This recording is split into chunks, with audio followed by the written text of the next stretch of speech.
While there are many exercises that you will learn in your tenure at More Physical Therapy, we hope that you understand that there are principles of positioning that underlie every exercise performed. These are things that you will always want patients to do as part of their form for each exercise. Now, we will teach you specific exercises in future videos, the purpose of these exercises, and the focuses of what patients tend to do wrong and how to cue them to do it right. But what we're about to go over now will be applicable for every exercise that patients do. One huge focus is posture. When we talk about posture, sometimes we don't know what that means.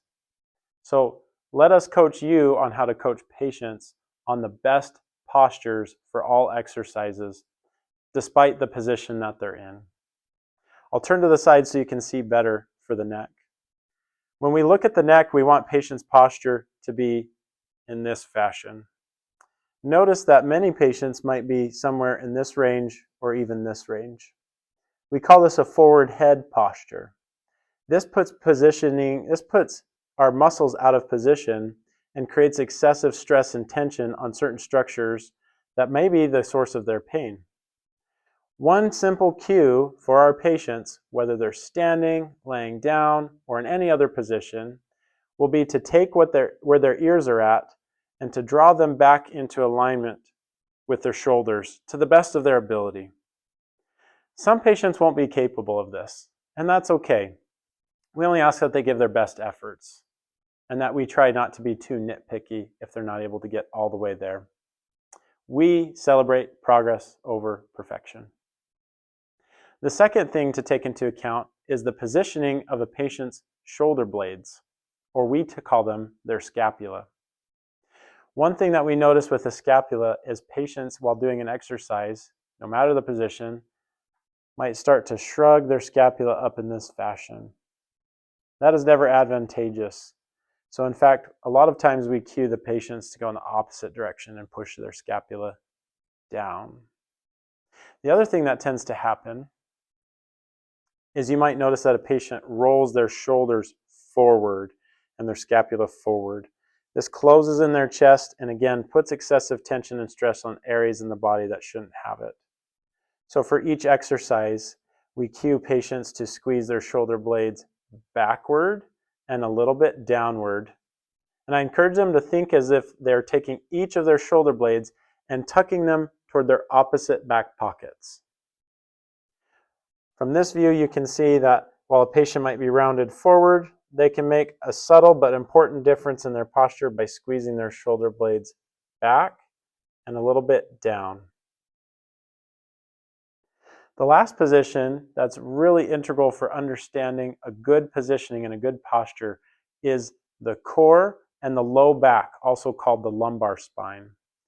Now, when we talk about this, you might hear patients talk about bracing their core or engaging their core, and this is what we mean when we say those phrases. What it looks like from the side is that in our low back, each of us has a natural curvature of our low back that curves like this. Now, while that's normal to have, it's not normal to have it excessively where our bottom is sticking out like so. And so what we notice is with all of our exercises that if we flatten out that curve in the back and roll our hips up and forward, that we can feel that our core muscles turn on and support our back. This is really important for health of our back and protection of our back. So one cue that I give patients is I say, think about these bony parts on the front of your hips and think about tilting those up toward your rib cage.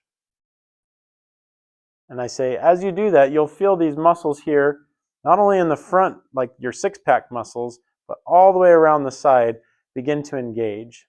And that's how we brace our core. One final tip is that anytime somebody's standing and doing an exercise, if you can encourage them to be in a more athletic stance where their knees are slightly bent and then they might have a little bit of bounce in the knees as if they're ready to turn and run in each direction, I think that's good advice. Now keep in mind that many of our patients might not have played a sport a day in their life, and might not know what an athletic stance means.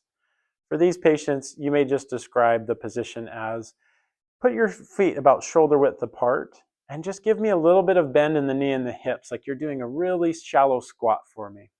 Perfect.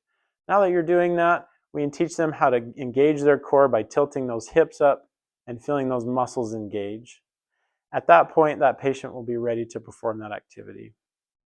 Again, these are not specific to just one exercise, but as you observe people do any exercise in any position, be mindful of the posture of their neck, their shoulder blades, their low back, and their setup of their feet underneath them when they're standing.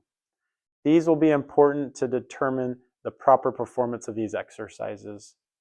These would be make or break in a patient doing an exercise and using the wrong muscles versus the right muscles. If a patient uses the wrong muscles, they can reinforce unhealthy movement patterns that got them there in the first place. And this won't lead to them gaining ability with us. If we take the extra minute to correct their form, what will happen is they will be more likely to feel the exercise where we want them to feel it, and they can retrain their body in a way that will help them get out of poor movement patterns and get back to where they want to be with better ability and less pain.